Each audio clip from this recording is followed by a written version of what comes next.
Hey. Wow. So I just got my hair cut, which is why I'm shooting this video today. Because right now I can't shower, so this is probably the best my hair is gonna look for a really long time. So I'm filming all my videos today. Wow. Hey guys, my name's Catherine and welcome back to my channel where I talk about nonfiction books. Today I'm gonna be reviewing Malcolm Gladwell's brand new book, Talking to Strangers. And yeah, let's just get into it. So before we get started talking about this book, just a little bit about the author. So I am a big Malcolm Gladwell fan. My partner and I both listen to his podcast. We have for a really long time. Before reading Talking to Strangers, I actually read The Tipping Point, which he published in 2000. And then I've also read Blank, which is another previously published work. And so I'm pretty familiar with Gladwell. And so I was really excited to see what he had in store for us this time around. And I wouldn't say that I was surprised, but I'm not necessarily sure that it worked this time around. As just like an overall synopsis of the book, basically Gladwell is talking about strangers, people that we don't know, people that we pass on the street, and that assumptions that we make about other people in everyday life. You can kind of like get that just based on the title. However, I don't really know that that's what the book is about. I had a lot of trouble with this book.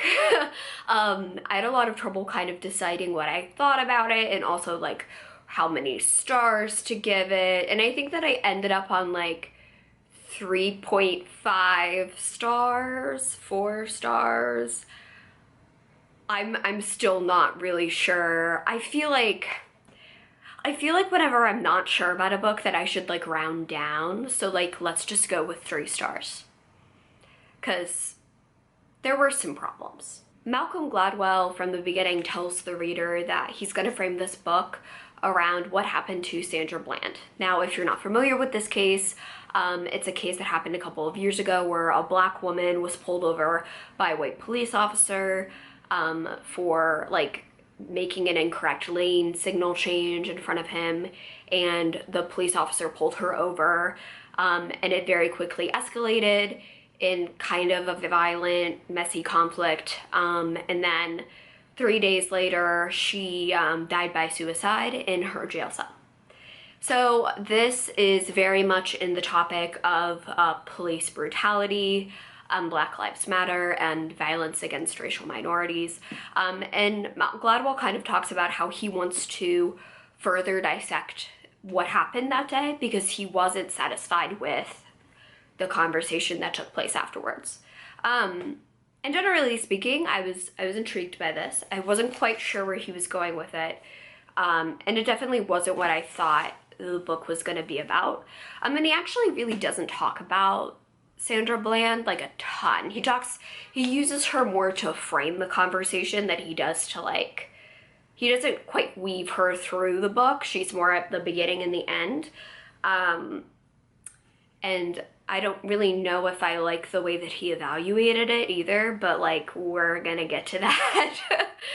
I have other things to unpack about this book. Basically, as a summary of this book, he talks about the things that we assume when we interact with other people. So he talks about how we as people automatically assume that the other person is being truthful. And so we default to truth, which makes it really hard to tell if someone is lying in a given situation. He also talks about transparency, how people believe that we can see on their faces what they're feeling, when the reality is that it's been shown that what we show on our faces is actually extremely cultural, and not all things like a smile are actually universal, which was super interesting. I didn't really know that. Gladwell also talks about something referred to as coupling, which is when a certain event is tied to a place. So he uses the example of suicide, where he kind of makes the point that it's much more about access to something rather than it is kind of someone having a lot of agency and then going out and seeking ways to take their life. If you remove the method of suicide, suicide rates plummet. which I thought was super interesting. That's something that I had heard before, but I think he explained that concept really well. And so all three concepts he kind of brings together to show us why certain situations happen. And this is not problematic, except, okay, sometimes it was kind of problematic, like a little bit. One very particular misstep for this book, I felt, was when he talked about the case with Brock Turner. And there were a couple of reasons why for that. First of all, he talks about the case, and his main focus in talking about this case is to talk about the way that people judge each other when they are impaired. So both Brock Turner and Jane Doe were highly, highly intoxicated. There was a lot of alcohol involved. And he kind of makes this point that, you know, when people are intoxicated like that, they begin to only think about the present, not the future. And because of that difference, people aren't able to make judgments, nor do they really think about the consequences of their actions. And so it's very in the moment. And often, you know, when you drink heavily, you don't remember things. And so you can't really consent to situations because you're not remembering anything. But it's also impossible to tell when someone is blacked out. And so it makes this really, really difficult situation where neither of the parties are actually able to consent and no one really knows what's going on. And this part of the book made me a little nervous. I'm not gonna lie. When I was reading it, I was like, where are you going? Where are we going? Because I don't like where you're going. I don't think that this is where you should be going. And he does later fix it. Like, he does later say, you know, like, there's obviously misogyny involved and there are all these other factors, but I want to focus on this, for the purposes of this book. But I don't think that it's appropriate to do that.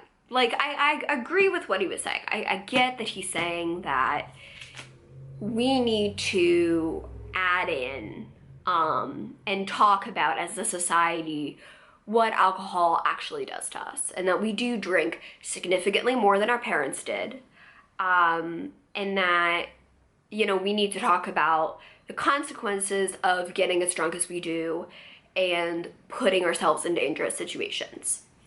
That I understand. Like, I understand where he was trying to go with it. But I don't think that he brought up the other factors involved nearly as much as he should have. Because they were present, right? Like, they are really, really important. You know, and you can say, like, yes, there was alcohol, yes, that was involved, but I would also really, really argue that there is a very important misogynistic power dynamic taking place in those situations, and I didn't really think that was addressed. And it kind of made me nervous. I'm still not really sure what I think about that, but I don't think that I liked it. Another part of this book that kind of made me uncomfortable was actually the part about Sandra Bland. So I understand where he was going. Like, I get it. And he was kind of trying to talk about how police officers, after a bunch of studies came out showing that very intense policing cut crime levels, they kind of went and ran with that without the recognition that those studies were actually looking at what happens when you focus on a very specific place, coupling. So an event to a place and what happens when those two things combined. And those studies were actually evaluating what happened when you increased policing in those very specific areas. But when those studies first came out, all of the policemen apparently just took that and kind of ran with it, kind of forgetting the very specific location part of it, and kind of just applied it to broad scale policing, which was a very bad idea and leads to unnecessary pullovers in parts of the country where there is no crime, which is pretty much what happened to Sandra Bland. So like, I get it. Like, I understand where he was going with that. However, although I think that he is trying to break down something that is highly complicated and has a lot of different dimensions to it, I think that there should have been a lot more recognition of those other parts and pieces of the puzzle. Again, it was another case study that I felt was just really poorly evaluated, like, which surprised me because Gladwell is normally like really good at evaluating really complex situations and breaking them down, and he does to a certain extent. Oh my god, my phone is going off. I'm so sorry.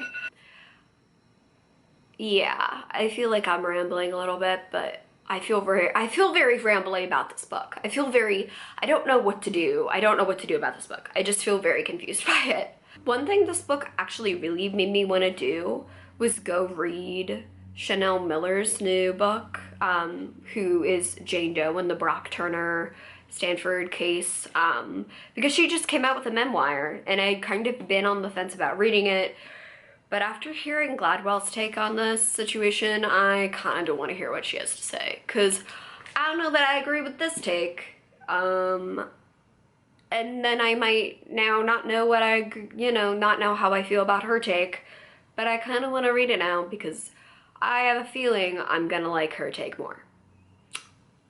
I have a feeling. So that's it for today. Thank you for listening to my very rambly book review. If you have read this book, please leave me a comment below telling me what you thought about it, what you did or did not like about it. I'm always up for hearing about other people's opinions, especially on this book, because I feel really conflicted about it and I need to know if other people felt that way too. Alright, well, thank you for coming to my channel. Please like and subscribe, and I will see you guys later.